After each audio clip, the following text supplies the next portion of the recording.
Good afternoon, ladies and gentlemen. Today, I hope to inspire you to finally ask that girl out on a date, to finally put up your hand in class and to ask that black girl why her hair changes every single month. Why ask? Because it is assumed that when one is unsure of something, they will ask. Mankind has progressed this far because of asking such questions as why and how, and because of this, I am a firm believer in asking questions. If I do not know, and I want to know, I will ask. It is such a shame that asking is met with such a prejudice of either being slow or annoying, when asking is nothing but a bold proclamation of not knowing in the hopes that someone who does know will say something. Let me illustrate my point here a little bit. So in my classes, I always ask my professors apparently silly questions that are met by my classmates with snarls and rolls of eyes, and here is the catch: extremely attentive ears, as the professor re-explains the concept. See, no one else wants to be the one who doesn't know, because for some reason, not knowing is a sign of weakness. As I contemplated why people don't ask even when they really should, I realized that the real problem is not with the people who should be asking questions, but rather the people who should be getting asked questions. This is because all stigmas begin with certain people who discriminate upon a certain action based on some societal assumptions of what is okay to do or be and what is not. This same issue translates into asking questions, as certain pieces of information or ways of understanding are assumed to be common knowledge that should not be asked about.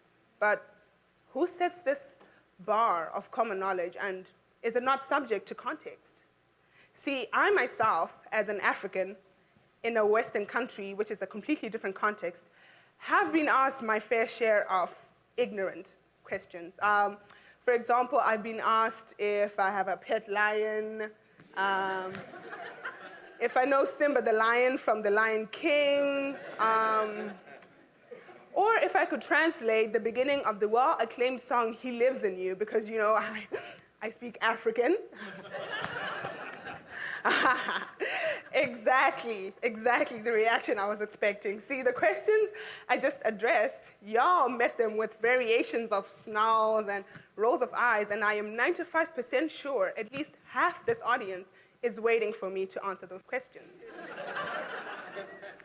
See, I used to react in just about the same way, if not worse. I used to get offended and frustrated and would never answer these people's questions. And I realized I was working completely under the assumption that not answering these questions would give these people instantaneous knowledge about what they asked for.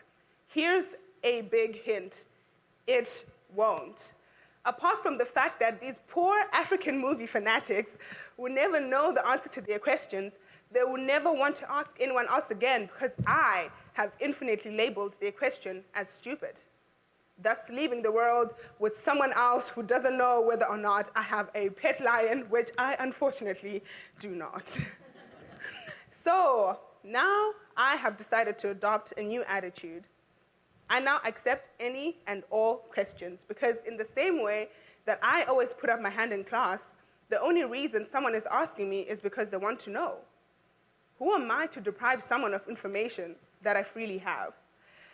Ladies and gentlemen, I think that if we all adopt this attitude, issues associated with consent will dramatically decrease, while classroom discussion and global knowledge as a whole will dramatically increase. So what are you waiting for? Join the movement. Ask and be asked.